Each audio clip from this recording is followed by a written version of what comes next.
Hello, everyone, and welcome to Writer's Workshop. This is a nonfiction book club where we talk about writing books so we can become better at being writers.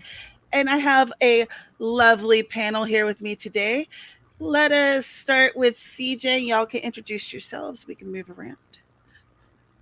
Hello, I'm CJ. I write fiction of many kinds.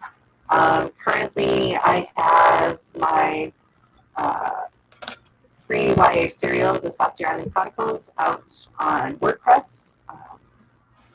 And I'm also working on a cozy mystery novel. You've also been taken over by a robot. Yeah, you have absolute robot voice. Still. Yeah, you're having issues. Sorry, friend. I also have really lame internet service right now, apparently. Listen, Skynet. And Caro? Hi, my name is Kara Brown. I am an urban fantasy author. I have a channel on YouTube where I talk and whine about the life of a writer. I usually write urban fantasy, but I also do works under the name of Faye Black, and if you want to check those out, they're easy to find. And Amber? I have dogs. Hi. Hi guys, I'm Amber Craft. I write paranormal romance. And yeah, all my YouTube and links are down below. Fantastic. And my name is Tamara Woods. This is my channel where I talk about books and writing. And the whole reason why I decided that this would be a fun idea was because I was accumulating way too many writing books and I wasn't reading any of them. And now I have to at least read one a month. So thank you all for joining us. There's also a Goodreads, so there's a link for that in the description if you want to hang out with us over there. I'm still trying to get a hang of how to have a good Goodreads group. So, forgive me. All right, so we read 2K to 10K, writing faster, blah, blah, blah, blah, blah. Oh, wait, I should probably say hi to everyone who's here. How about that? You do that, and I will showcase the book for everybody. Look. That is the book. Hello, Elizabeth. Devin's here for entertainment. Well, I don't know, bud. Good luck. I'm not very entertaining.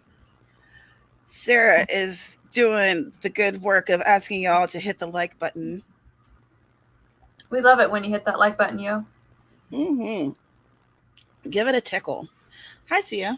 You didn't read it, but you would love to increase your daily writing goals. Well, I think that this book, spoiler, I think that it's a good option to help with that.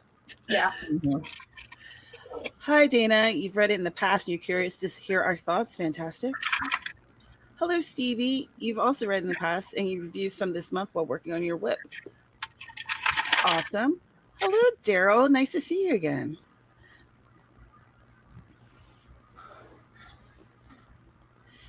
Hey, Autumn. In this workshop, we discuss nonfiction writing books. The Naked Fireflies here. You read the book? Sweet. Dun, dun, dun, dun, dun. CJ, you set the standard. Kind of disappointed y'all don't have a robotic voice. Well, man. Lisa, if you want to be on screen, you just totally still can. Yeah, you can come over. You only have your latest one. Come on over, baby. Yeah, you got it. You're only late if you're here after it's over. Very true. All right. So, did y'all try to read it and apply it to your work this month? Yes, I did. I wasn't at a point I could, so I'm going to try it on when I redo my next book. So I was in the middle of finishing Beachbound 2, which I still haven't finished, and I'm bitter about it, but it's fine. So, but for the chapters that I've been drafting, I've been trying to incorporate some of the ideas that Rachel was sharing in there. Because I too had read this book before, but I'm also like, I haven't talked about my goals on this channel, and it's because they're kind of ridiculous. So I've been kind of looking around for ways to make it possible? And I was like, well, maybe if I can start writing, like 10,000 words daily, maybe I can do it. Maybe. Yeah. All the question marks. All the questions. I know, like, the first time I read the book was when I was first drafting Queen of Swords in Silence. And I know for, like, some people it's like, duh, Carol. But, like, for me, some of the stuff was, like, really, like had kind of hit me over the head. Like, one of the things that Rachel said in here was just kind of like, if I'm not excited to read it, why would I expect people to be excited to read it or write it? Then blah, blah, blah. And that made me, like, really pause and, like, look at whatever I had written. And I was just kind of like, what am I doing with myself? And that was part of how I was able to, like, completely redraft the second half of my book as fast as I did, because then I was actually writing the scenes that I wanted to write, and I was really happy to write them. I think that was such good advice for me as well. Because I think that as authors, sometimes we kind of get lost in what we're doing, right? Yeah. And sometimes it can feel like, oh, we're trudging through sand and we're just trying to get it done. But if you're not enjoying what you're writing, if the story itself is boring you, then there's a problem. Yeah. The likelihood that your readers will enjoy it, if you don't enjoy it, it's pretty low. It is. I would absolutely agree. And this is Lisa. This is Lisa's first time on this stream. Is it the first time on my channel? It is my first time. Thank you so much for having me.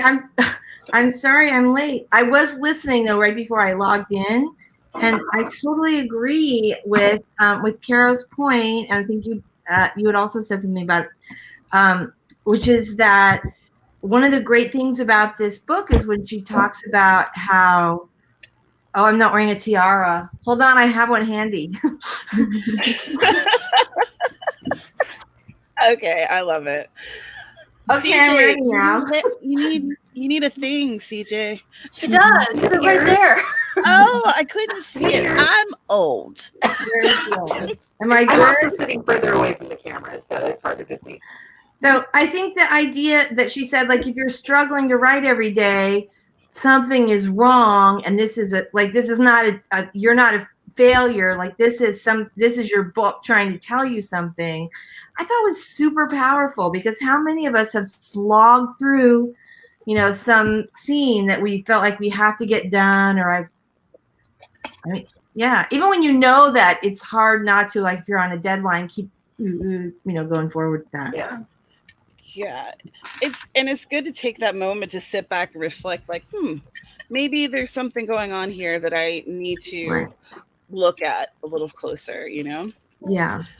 You all also have Rachel to thank about why I spreadsheet everything, because guess what she does? Spreadsheets everything. How dare her? How dare? How dare? That's sort of hilarious, because I think I was telling Carol I met her. And I You did, and then I said one day I'm going to go to a con that she's at with you, and you have to introduce me. I'm like the best person to go to con with, because I am completely not shy or fearful. I will literally introduce you to anyone, even if I don't know them personally. I'm happy to be a matchmaker. So I met her, and I think it was before this. I think it was before the book came out. It was a long time. It was like 10 years ago, and we were just randomly talking, and she had said something about tracking all of her writing on a spreadsheet. And it wasn't like she didn't from the book, but it literally changed my life. I went home and started doing that. And I used to reward myself. Like, I live by the beach. And so I would write in my office all week. And if I got my word count, I would reward myself by going to the beach on Fridays or Thursdays and writing there instead of my office. And then I realized, like, from keeping that spreadsheet, that amazing life-changing spreadsheet, that I actually wrote twice as fast at the beach as I did in my office. Yeah. And then I'm like, crap, why am I doing that? I should go there every day. And I started doing that, and it made my word count just go through the roof. No effort at all. Like, it literally doubled it overnight. It was amazing. Mm-hmm. Plus, I liked it a lot better. I mean, it was such a better experience. Have y'all found that to be true for any of you, that if you change your location of where you're writing, that it kind of changes your output? Or if there's something else that you've applied to change to like up your output of words? We have some new people join us. I write better in coffee shops. That's great to know. Sometimes, like, it depends on the coffee shop for me. Yeah. If it's too crowded, I don't enjoy that because I'm just generally adverse. And if the chairs aren't comfortable, like I hate it when, you know, like the chair is a big thing for me. I have a big cushy butt and it needs to sit on something. Yeah, there's like a boba tea place near me, and like the ladies that work in there know that if I'm going to be there, I'm going to be there for probably like 6 hours, and that I'm more than likely going to spend about $20 in coffee. And you're going to be hogging up the outlet. Yeah. Like they know I'm going to show up on certain days, and they always make sure that one lady put a reserve sign next to my thing, and I was like, oh, is somebody sitting there? She's like, no, I put that there for you. And I'm like, oh, thank you. Aww. You're a regular. That's sweet. That's nice. It's like Cheers, but with less alcohol. Let's see. Heather says, hello, Heather. And she says, I find if I can change my location, it can help a lot. I find like with myself, because I work from home, so there's times when being here drives me nuts. So, but my go-to is to go to one of like the local libraries. I tend to do that because I'm cheap and I don't want to spend money on your coffee. And I feel like a jerk having the one coffee and then just refilling it or whatever for 6 hours. Nursing it all day. Yeah, that's just, that doesn't feel right. I think Jane Green wrote in libraries for years and years. Although now I think she's writing in a co-working space. Have any of you guys done that? Has anybody tried that? I visited one for like a conference, but I haven't gone there to work. Yeah, I haven't done that. I've looked at it and I thought about it and I was like, well, I don't know. See, I couldn't write in a library because then I'd be more interested in trying to find books to get out. So it wouldn't work. Oh, I like what Stevie said. Stevie said something interesting. Stevie has increased her word count a ton by adding rest days, which feels so counterintuitive, but that prevents burnouts. Yeah, it does. It totally does. So this is funny. I actually wrote fewer words in a normal month because I've NaNoWriMo than I would just like in your average, February or whatever. And I think it's because I took very few rest days, and I really did notice that the book quality is like I'm doing way more edits, and there are parts that I'm having to really work on, whereas normally I write pretty clean first draft. And I'm pretty sure it's because I didn't rest. Yeah, that's so important, as we learned when we read The Healthy Writer by Joanna Penn. That is in the playlist for season 1. Okay. Right, I need to go back. So Michael said about twice a year he goes to a friend's cottage. Oh my gosh, that sounds lovely already. And even though I write on iPad there, I still get much more work done, whether it's writing or editing. Oh, that brings up a good point of like going on writer retreats, whether it's with a group or solo. And I find that to be really helpful. I went on like a solo writing retreat in November, December, sometime last year. And there's vlog footage that I haven't edited for it because I'm me. The only other place I've ever written is like the 3 hours that my daughter would be at gym. If I wanted to get out of the house to write, I'd go there because there were so many parents there. It made me focus on what I was doing. Right. And so like, I'm interested. We've got our writers retreat in June, the first weekend of June. And so I'm super excited to see how my word count increases, because by then I'll be writing. So I'm super excited. Right now, you're working on edits, aren't you? I actually just finished my edits last Sunday on stream for Unknown Family. So that's fantastic. So it's going through alpha edits right now, and then I'll get it beta read during March, and then send it off to the professional editor. So, Wow, yes. so right now, Awesome. so right now I've got to reread book 3 where I was, since I wrote that during the move. It's gonna be hella confusing. So I will definitely be using her stuff to go back to do the outlining and make sure that it's all correct. So Sarah says, I'm pretty welcome at a diner if I leave a big tip, like $5 an hour or so, as long as they're not busy and I'm not taking up a table they'd make a ton of money from.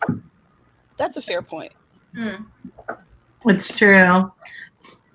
I did a writer's retreat when I was writing my first novel. Oh, no, that's my crown. I'd sold my nonfiction editor, on the idea of the novel, and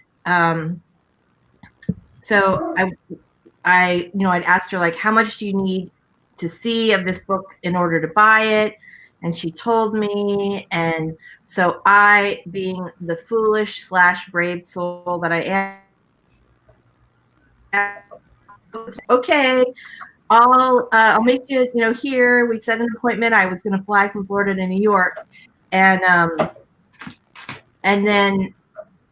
thinking, like, I have like 3 months to get it done, and I had never written a novel before, and so that was inconvenient. And so I realized, like, really early, I didn't know what I was doing, and I'm like every day trying to write, and I'd started it, and I had the idea for it, but I did not have any idea how to structure a novel, even though I've been a reader all my life. And so I'm like every day writing, and not stuff that I love, and I'm reading in the bathtub, like novel writing for dummies kinds of books, like trying to figure out, like, how the hell am I going to do this?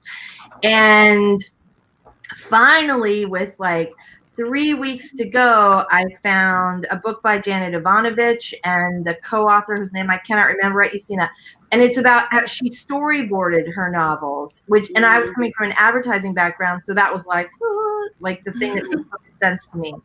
And so then I'm finally starting to write, but I'm running out of time, and I have little kids. And so I went to this little beach hotel called the Sandcastle for like 3-day weekend. And I dragged the desk out onto the balcony and the little mini fridge, and I loaded myself up with like 2 bags full of junk food. And I spent like 3 days writing. And I had enough by the time I left the hotel to go to the meeting and sell the book. And it was super productive, but I don't know that I would do really well at a writer's retreat. I mean, I guess I would now. I'd probably do it for the enjoyment. But if I were really trying to knock out my word count, I don't know if I would do it, because one of the things that happened was I ended up on this weird, like, writer's schedule where I would sleep late. I'd work all through the afternoon. I'd go down to like the tiki bar at 5 and have a drink and hog up all their free snacks that they put out. And then I go back and write until like 3 a.m. And this like happened almost immediately. And so I don't know unless there were a bunch of other writers who were up at 3 o'clock in the morning or down at the tiki bar at 5. Well, I mean, the good company in June. like that would probably be the case. Yeah. That book is happy called hour. How I Write: Secrets of a Best-Selling Author. It's Yes. by Janet Ivanovich and Ina Yaloff. And I have it. I actually read that one. I read it like a while ago, but I really enjoyed it. The Nihilist Geek says he finds himself more productive while sprinting with other people. The joys of being an extrovert writer, I guess. And there is a spreadsheet down in the description for the write-ins that we host. So if any of you are unfamiliar and you're interested, give it a look.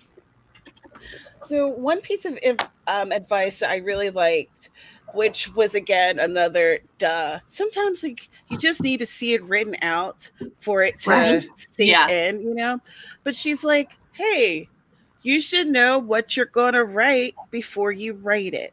Mm-hmm. What? Oh my gosh. As someone who mostly is a discovery writer, I tend to like just go at the blank page. I'm like, I'm on an adventure. Let's go. But now I'm trying to sit down and I'll write like a short paragraph or so of what I'm going to be writing for that writing session. Mhm. And it really helps me to align my thoughts. And then I'm not struggling to figure out, okay, now what's going to happen? Now what's going to happen? Now what's going to happen? Because I have like a very, very threadbare little path to walk through but I don't like to do outlines beforehand, like big picture outlines, Mhm. because I chafe at it. It just That's uncomfortable. It's like tight That's what I shoes. did, because Lisa, like a couple weeks ago, like I had no notice. She was like, "We're gonna double our word count today," and I was like, "What?" Surprise! Yeah, and so like the first thing I did was like, "I just need like 5 minutes. Just give me 5 minutes," and I was sitting there writing down what I was gonna write for the day in her stream. Mhm. Yeah, You're welcome, Carol. yeah. So I find that, I mean, I really find it so fascinating that people are able to pants an entire novel or pants entire series. And I know so many authors that do that. So I know that it's like half, I think. About half of us are, plotters, half are pantsers, or maybe it's like 40-40 with the plantser group in between. But I think that, and I am a plotter for sure, but I do the same thing. So I do want it to be an adventure, but I need a little map to tell me where to go to the next place. But once I get to the next destination, then I have a lot of room to, see the world's largest ball of string. But I don't know. What about the rest of you guys? Carol, I always assume that you would be a plotter because you're so spreadsheety, but I don't know this about you. Are you a plotter or pantser? I'm a bare bones plotter. So Yeah. what happens is I'll have like an idea of like the main things that need to happen and what I'm writing, Right. and then I'm like, okay, we're on an adventure now because I don't know how we're getting there, but we are. And that's actually how like silence in my novel became a thing, because it's urban fantasy, so it's always like some chick with a magical sword, and I just didn't know when I was writing it that the sword was gonna suddenly have a personality, and that happened. But it did, and it worked perfectly. Yeah, that's how I do it too. I'm not like an extensive outliner. I really do like scene cards where I just know what I need to accomplish in the next scene. And sometimes when I'm plotting, I'll have ideas on how to do that, but not a lot of times I don't. And I definitely think it's more enjoyable, the writing process, if you just know how you have to get to Utah, but you don't know how that's going to happen. Your brain has all this space to play around, but you have to end up in Utah or wherever. CJ, what do you do? I don't think I know much about your process. So in the past, I've very much been a discovery writer. Occasionally I have like an idea to jump off from, but I don't spend a lot of time, like, I let it percolate in the back of my head for a long time and then it comes out. And so it's very discovery writer. However, one of the things that I have discovered, and so I just recently, in fact, this month, so I've been like, I just finished my 4th week of like full-time writing time. So like I have about 30 hours in my week that I can dedicate to writing. And I like have been focusing to get to that point for the last 2 years. So finally there. And this last month has been really interesting. But one of the things that I decided to do as part of that was to use my time in the best way possible, was to try outlining. And so this piece that I'm working on from Nano, it is like I wrote descriptions of each scene ahead of time. So, and they're not extensive. They're very, it's mostly this is where I need to be at the end of the scene. Or this is where I am at the beginning of the scene, this is where I need to be at the end. And so it's very minimal in terms of outline. But I did try an outline this time. And I'll be honest, there are times when I really appreciate it because it's very helpful to have that roadmap. I think you're absolutely right there. But because this is not my normal practice, I still struggle with, okay, well, I'm going to go off script here for a minute. Is that okay? And there's a part of me that, like, I have to reassure myself, like, it's okay. You can go off script. You don't have to stick to every detail. And so one of the things that I've done as I've worked through this, anytime that there's a change, I actually change it in the outline as well. Like I go back to that outline description. And I'm using a program called Scrivener?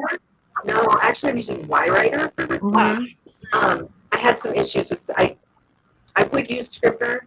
I had some technical issues when I was getting ready to, like in October when I was getting ready to outline. I had some technical issues, and so I couldn't use Scrivener. And Sarah, my BFF, she uses YWriter.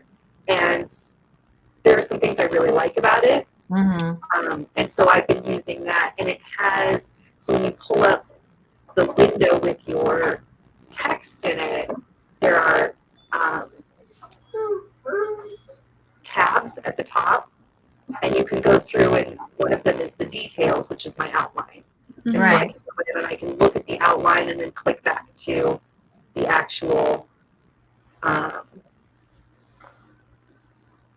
text. Right, the manuscript. Yeah, or I can go and I can look at the characters, like I can assign characters. These characters will be in this scene.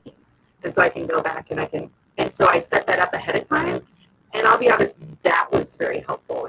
Knowing which characters were going to be in a scene was, in my opinion, way more helpful than a blow-by-blow of what was going on in the scene. So if I know who's there and I know who has to more or less come on stage and then go off. Right. And what they're trying to accomplish. Sure. Yeah, those guides were very helpful. So I think Amber. go ahead. What about you, Amber? I remember at one point you said that you were an outliner, but I thought that another point you said that you were a discovery writer. So I can't remember which one you are. I love that term. Yeah. I had to be a discovery writer for book one because I had written this humongous encyclopedia of a book, and it was just by the end too confusing even for myself.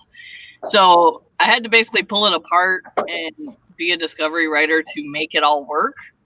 But then for the most part, I do focus boards and have at least the bare bones plot on it. First off, just to see if it works, if my thoughts, because I have so many different things going on, actually make sense by the end. And then because I'm a series writer, I have to make sure that every plot leads to the next book and is still a standalone. Right. Because I feel like I love books where you can get to know every character in different books further, even if it's not their book. Right. So I'm more of a plotter now than I used to be, but I still think bare bones. I'm going to try on, once I get the outline for Unknown Happiness figured out, I'm going to try to be a plotter, but it's like, Hero's got the dog, I got the kid. Hi.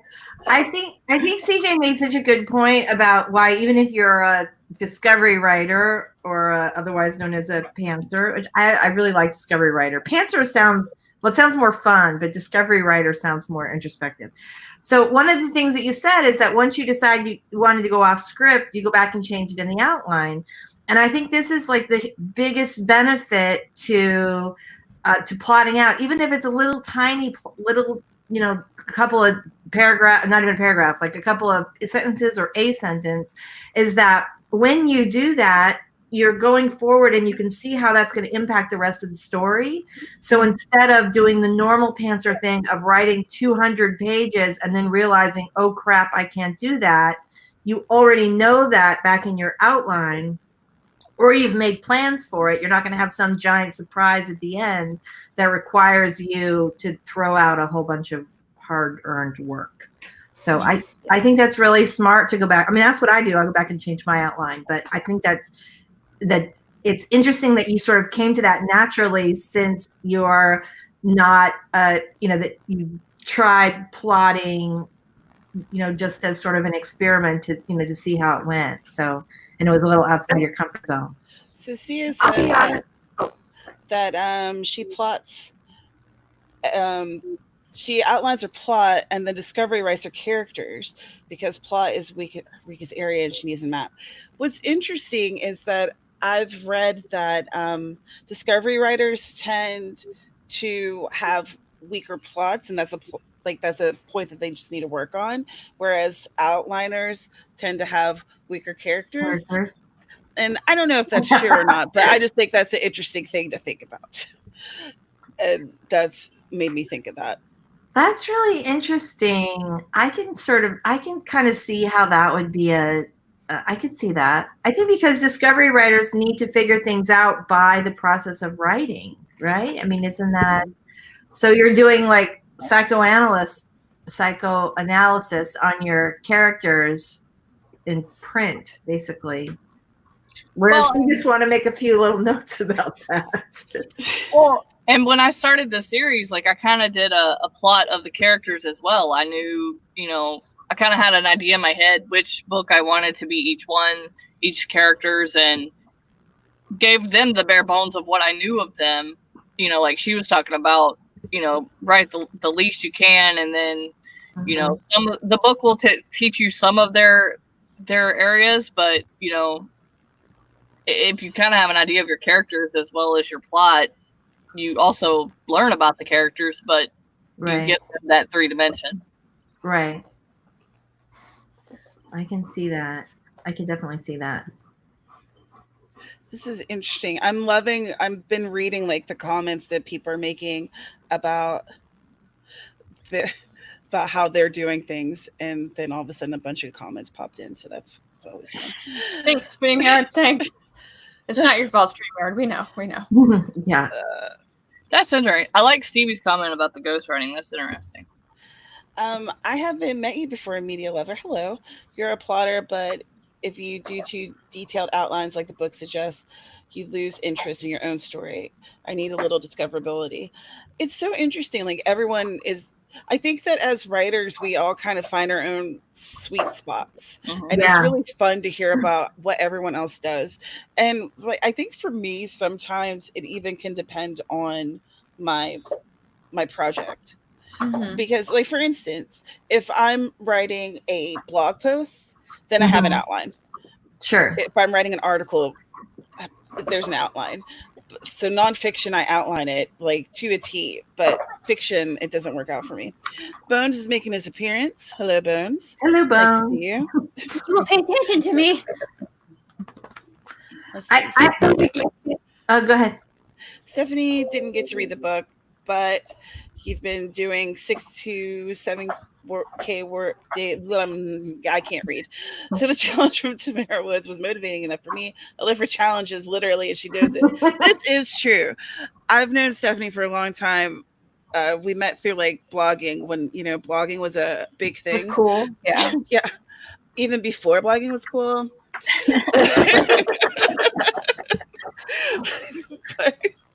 And a lot of times bloggers would do different challenges and like, oh gosh, it was a thing. So yeah, that's hilarious. Oh, Jeannie, you were watching AuthorTube News. Thank you so much. Hey, you guys. Carol and I have this podcast called AuthorTube News, and there's a link in the description for our latest episode that just went up today. If you'd like to watch it after you're finished with us on this. What were you going to say, Lisa? I'm so sorry. I have no idea. Oh, no, you know what I was going to say is I thought it was funny. I have no idea is what I was going to say. I think it's really funny that that we are saying, oh, I'm more of a discovery writer, or oh, I'm more of a plotter. But it does occur to me that we plot this, that you and I are plotting the same way, and even CJ and I are plotting the same way. Like, that's my whole outline right there. And most of my scene notes have like a couple of notes, a couple of sentences. And by the end, it gets to be more because you're, more of your plot sort of interwoven. You have more action from all your characters. But it's funny that I identify so much with being a plotter, and yet when we talk about it, your description of your discovery outline, this sounds a lot like my plotter outline. That's so interesting. So why do we tend to like gravitate toward one label or another? Or I've even refer to myself at times as a plotster. It's just Right. like somewhere in between. Right. It's interesting. Why do we do that? I don't We- know. I'll be We like honest. labels. We like I'll be Label honest, it. until I got into, I would say it was probably I got out of college. I got out of college and spent more time talking with, like, particularly with Sarah, but with other writers about writing. I had never heard of the terms plotter versus pantser. Like, that was It's a very writery. Yeah, it's a very Yeah. very, like, even the writers that I knew in high school, it wasn't like that wasn't part of the language that we used. But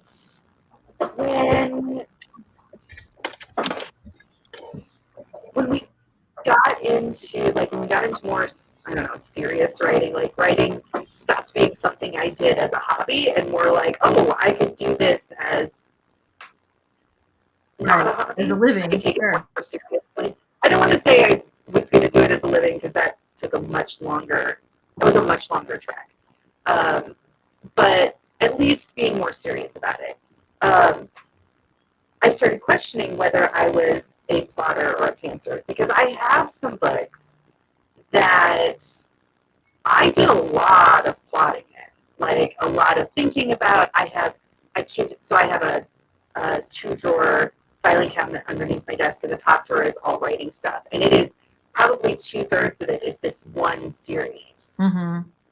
Notes and drafts and all of this stuff. And so there's a lot of effort there. But when I go back and I look at some of my older stuff, like the outlines that I have are like main character lists with a brief description of each, and then a really short, maybe paragraph or two of the entirety of the plot. Like that's the extent of my plotting. And so I always, because of that, I always thought, oh, well, I'm really more of a pantser. But I do think that, like many things, we fall on a spectrum.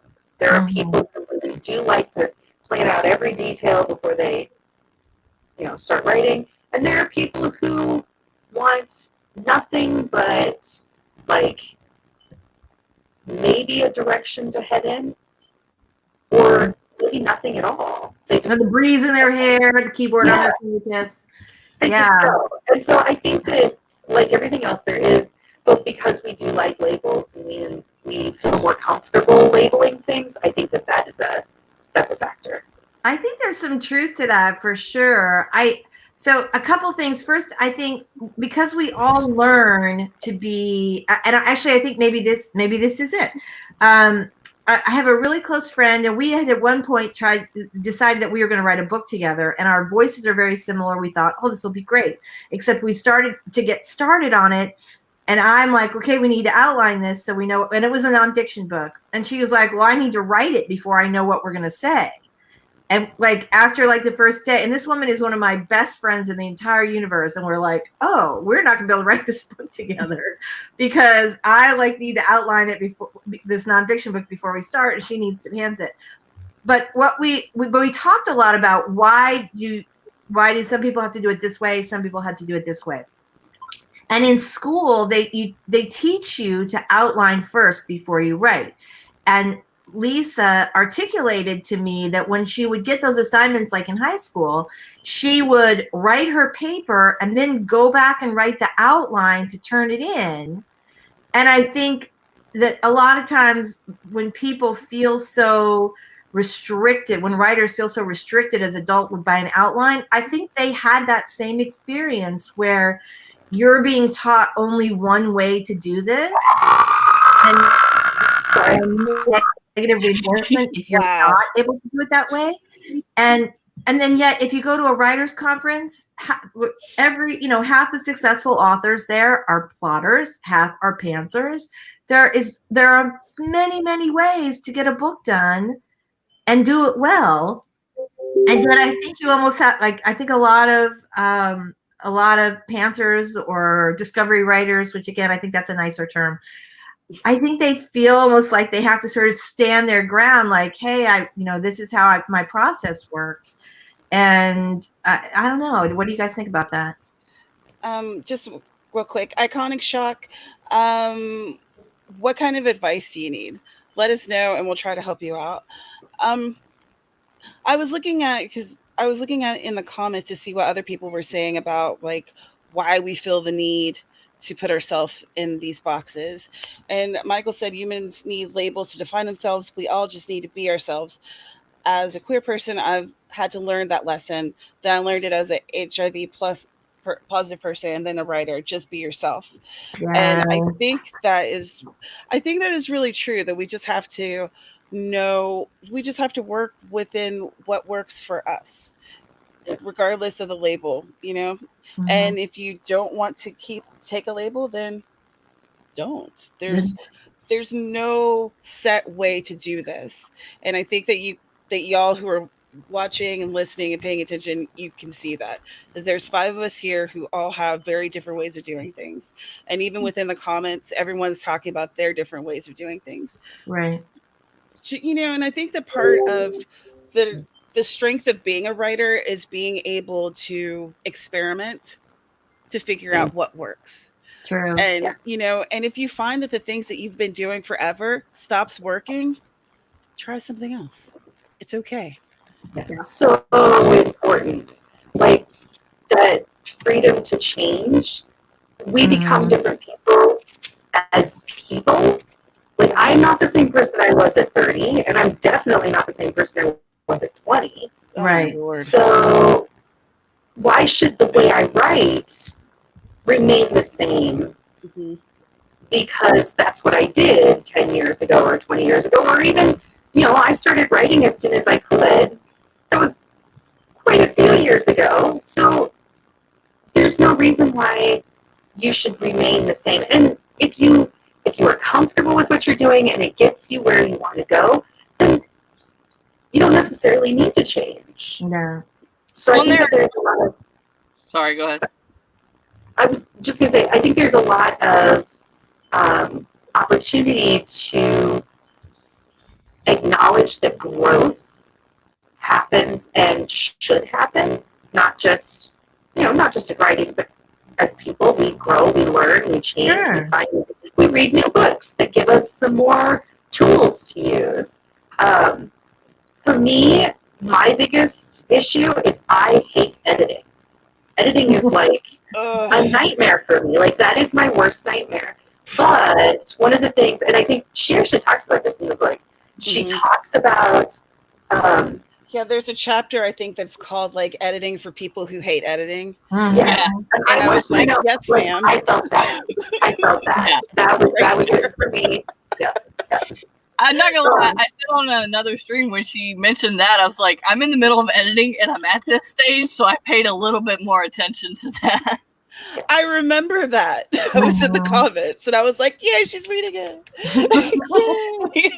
Like I told you, Tamara, I was at work and it was a typically slow day, untypical slow day. I mean, and I read the whole thing in the 8 hours I was at work, just like back and forth doing work. And I was like, I got to that part, I'm like, all right, we're going to take notes here. I just love Rachel's comment that she made about how editing is still writing. Like it's a total mind shift change. Yes. That was like a really great line in there, because at the time when I had first read it, I was just like, what are you talking about? Editing's editing. And then you read her justification, you're like, holy shit, bitch is right. Yeah. That's crazy. It got me that like I already was doing it and I didn't think about it the way she explained it, but like I put each chapter as its own document when I'm editing, so I don't feel like, oh crap, I've got this many 300 pages. Yeah. And it did typically help. So I was like, oh, I got 8 pages, I can do this, I got 4 pages, But when she was talking about, editing is still writing, I was like, yeah, this is very true. Like like Carol said, it's definitely a mind shift that this book gave me. It wasn't anything I didn't already know per se, but just the way she looked at it was a fresh perspective that I hadn't thought about before. And it was almost a why haven't I thought about this? But like Tamara said, but I think because it was in writing, I'm like, okay, this makes more sense than if I had just thought about it. Right. And Right. some of the spreadsheets she does, I already do. Yes. I have that book too. If I love anyone, that book. Tamara has all the books. I mean, you're not wrong. So, if you guys are looking for a book to help you with self-editing, I found this to be very helpful. Self-editing for fiction writers by Renee Brown and Dave King, and you can find this like used places, and yeah, very helpful. Get you a copy. All right. It's just a side note. Oh my goodness! I can't believe we're getting close to the top of the hour. Holy crap. I have such a different perspective on editing. I actually really love it. I love that process of wordsmithing, and I know I'm a weirdo. I love it. First, because it means you're almost done with the book. But also because you're going through and you're tightening things up, and you're, looking at all the areas where you can make the book better, and then I don't know, maybe I should not confess this in public, but Like that. I know when I get sucked into my own book that I'm on to something. Mm-hmm. And I love that feeling, like you're editing and you're like, oh, this is going to be good. Like, it's going to be good because the reader part of your brain I don't know. I love that. Although I tend to not, like, my first drafts tend to be pretty clean. So by the time I get to the editing part, it doesn't feel really overwhelming. Although I say that, I'm probably going to have an overwhelming edit for the one I'm working on now. The one that I nanoed. And I'll be honest, I think one of the reasons that editing has been such a frustrating experience for me is that of all the things that I was taught about writing in school, that was the least, either the least taught or the thing that I did not learn. I didn't really understand editing, and the way it was taught did not help it. So when I go to look at something that I've written and I see all of these things that need to be fixed, for me, that's an overwhelming, oh dear God, how am I ever going to get through this, and how will I get this fixed? One of the things she says, and this was something that this is the editing key that made me happy, or that kind of made it click in my head. It says, reflect on what you actually wrote instead of what you planned to write. Yeah. Since there's almost certainly been some drift, but the general idea is the same. And for me, that was very, oh, you mean I don't have to go back to, I can just follow where I was and just go from there? Well, that is so much easier than trying to rewrite sections that didn't happen the way I first thought about them. And for me, that was very freeing. Well, I think after that, she talks about making a to-do list of everything you want to edit. And for whatever reason, I'm very much a to-do list type person. I found that There just really demons on this stream. Amy, where are you? Oh my God, so many gremlins. Okay, I'm sorry, Amber. Go on. You're fine. But I never thought about making a to-do list for the book. I mean, you have it in your head of things you want to change and things like that, but I'm very much a start at the beginning, edit, and finish at the end. And I never really thought about making an actual to-do list. Like, this is the biggest thing I want to change. Let's work on that first and skip around. But it makes more sense. I mean, if you have it chapter by chapter, it makes it a whole lot easier to edit versus, okay, let me go all the way down in this book and try to find this part. Because you have bits for each chapter. And the big thing that she does is that she doesn't actually sit in front of a document and make the list. She actually has it in an e-reader that she can't edit, so she can't just change it right then. So she forces herself to make this to-do list and then review it. Because it's way too easy for us to get in there and be like, oh, well, I could just fix it right now. And then you have to worry about continuity later. Yeah, no, I totally agree with that. I actually make edits on paper. And it's funny because it started with my first novel. I printed it out, and I was going on vacation with my mom and my aunt, who are both really good writers themselves. And they were reading the book and I printed out a hard copy for them. because we were going to be at the beach, and they both made little notes. And my mom, mostly makes these like, oh, this made me laugh kind of notes. Whereas my Aunt Jerry is like a real like hardliner, like, oh, there's an inconsistency.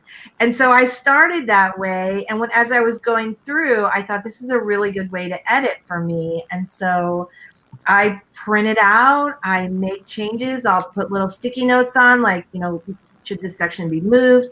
But I've gone through the entire book without touching the Word document or the Scrivener document before I ever go back to make edits. Because the other thing about once you do that, your brain is sort of percolating on, ooh, what if I did this? Or, ooh, what if I did that? Whereas it's so much more mechanical if you're just going into the document trying to make it better chapter by chapter. I think there's a real benefit to letting your brain figure out a lot of this stuff while you're in the shower and not, trying to force yourself to make these changes on the document. Shower thinking. I mean, yeah, it really does work. It does. But we are getting near to the top of the hour. So how about we all give our final thoughts and opinions on the book and our final recommendations? And we can start with Lisa and we'll work our way around. All right. I think it's funny because when I read the book, as I said, it was a little while after I met her. And just her little spreadsheet comment had really changed life. And it was, again, just like a casual conversation. And so what I realized by the time I read the book was that I already did a lot of the things that she recommended. I think the big sort of aha moment is if you are dreading writing, it's not you, it's the book. And you got to figure out what it is that's making you resist that. And I think that was really, really powerful. And I think this is a book that's really worth reading. I think whether you're a plotter or a discovery writer, that there's something in there that you can take away. I think there are a lot of really great little nuggets about how to do this process a lot better. And I think just the idea of tracking where you're writing best and when and how is so illuminating. For me, it was. I don't know. So that's my takeaway. Yes. CJ, what's your takeaway from the book? So I'll be honest, the editing part is probably the biggest aha for me. That ability to be okay with going where my writing has taken me instead of trying to shoehorn it back into where I thought it should be.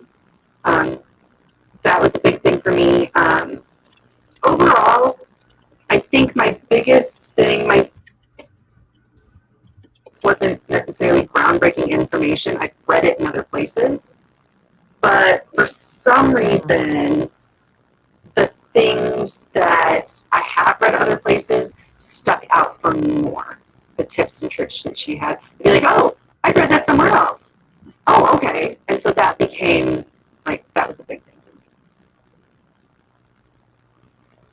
me. Fantastic. And Caro, how about you? My big takeaway from this was pretty much in the earlier chapters when she was encouraging the reader to have a mindfulness about what worked best for them. It's way too easy for us to come out when we're trying to initially learn about writing to copy somebody else. Mm-hmm. Stephen King writes 2,000 words a day. I should write 2,000 words a day. Well, should you? There's key components about why he's able to write that much a day, stuff like that. And while I know some people, the idea of tracking how much you write, where you write, and how you feel, and, all that stuff may be overwhelming. You don't have to do all of that, but you should find out where you write best, how you write best, and why does that work better for you than somebody else. So I thought that was a really good takeaway from the book. Fantastic. Yeah. Amber? I think my best takeaway, maybe because I was in the editing, was, like I said, the fact that we think about editing as it's this thing we have to do and we don't love because we love writing the stories.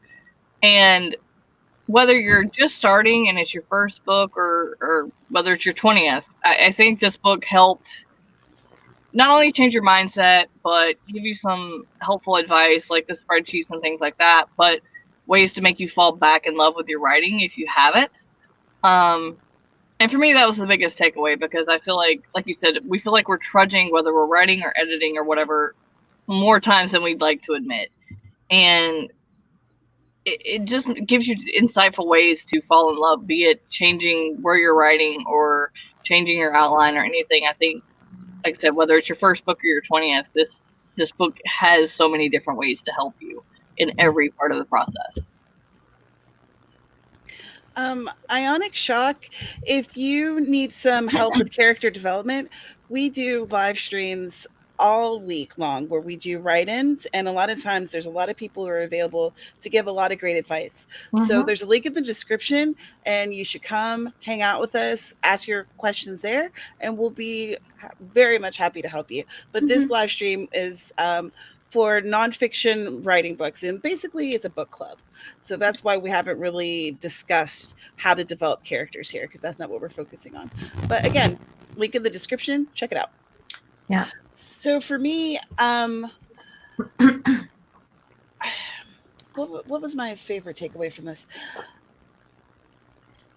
It helped me to kind of streamline what I've been doing. And sometimes I just need a reminder of how to make things a little bit simpler for me. It's like I get caught up in my goals and in my, everything that I'm doing. And sometimes I just need like something to say, hey, sit down, think about what you're doing. Remember why you like this. Here's like, some tips to just streamline it. So that helps me a lot. And, thinking about things like, hey, are you enjoying what you're writing? If you're not, maybe you need to change up what you're doing. So there's a link in the description for this book. I highly recommend it. I think it's incredibly helpful. And we have our pick for March. So let's see here. If we share a screen, and then you can see it. Ionic Shock, it's in the video description with the schedule of all the live streams, so you can go and check that out in there. It's not just us, but it's like a whole group of people. I would check it out. So oops, wrong book. That's the book that Lisa was talking about earlier. I love it. But this is the book that we're going to be reading, that you can see that I got. Oh my God, I got that how many years ago? So the Bad Redhead Media 30-Day Book Marketing Challenge by Rachel Thompson. Rachel Thompson is an author who has written a lot of books about sexual assault, but she also does a lot about nonfiction in terms of marketing. So this is our March pick, and I'm going to try to apply this to my marketing, because I am going to be, hopefully putting out some books. So I'd like to figure out some marketing stuff. So we will be meeting up. Let's see, what dates happen? It's always the last Saturday of the month.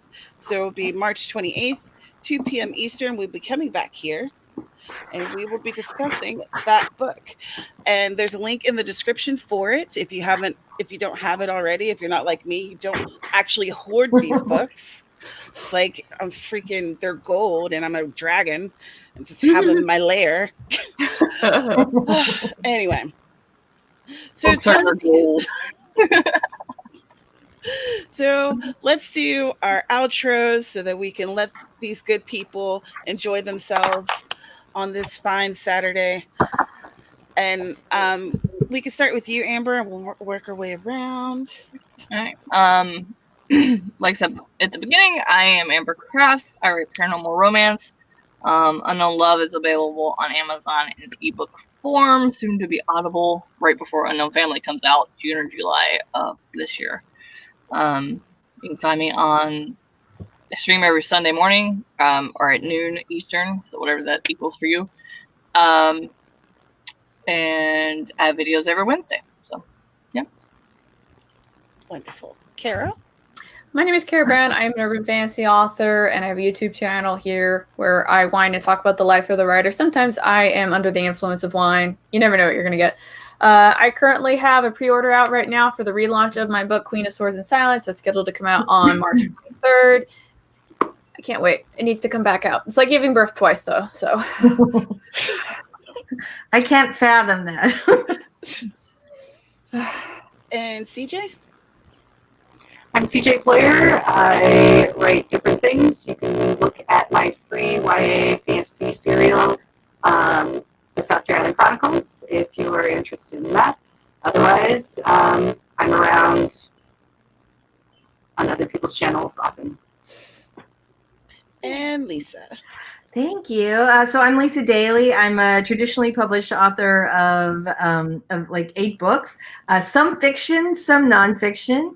And my channel is basically about helping people write a better book and get published. And Caro and I do a live stream every Wednesday on my channel, and I usually post new videos on Monday. I feel like I'm on everybody's live stream. I just invite myself over. I'm like, hi, I'm going to take up the space on your screen for just a little while. Yeah. You literally are on everyone's live You really are.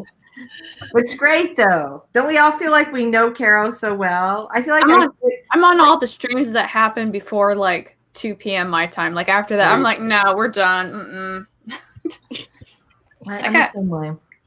I used to just do like one a week, and now they're sort of like crack a little bit. I'm like, I'm just going to swing into Tamara's just for a minute. I just need to hear it. I really like Nihilist Geek. I really find that a lot of times, especially when I'm having days where I do not feel like writing, like going to the live streams, I find it to be really like helpful. It's very inspiring. You guys are great. Yeah, you are. You guys are great. That's so nice. So my name's Tamara Woods, and I'm a cozy mystery author, and this is my channel where I talk about books and writing. I have a couple of announcements. One, I am a part of this amazing panel of like over 40 women in Publishing Summit, and it starts next week. There's a link in the description for you to click on it and learn more about it and to sign up for this free event. It's, oh my gosh, it's so cool. There's going to be so much information and so much advice. Each day has like a different theme. I'm going to be featured on day 3, where I'll be talking about building community through AuthorTube and also through #WriteStuff, which is my my Twitter chat / Facebook group. And yeah, I really recommend it. So there's a link down there for that. Also, like I said earlier, Caro and I have a podcast called AuthorTube News, and our latest episode is up. So there's a link for that if you want to check that out. The link for the books that we've discussed are in the description. The link for these lovely ladies are also in the description, and some of the people who are involved but weren't able to be here today, they are in the description as well. And there's a link for the live streams that are also in the description.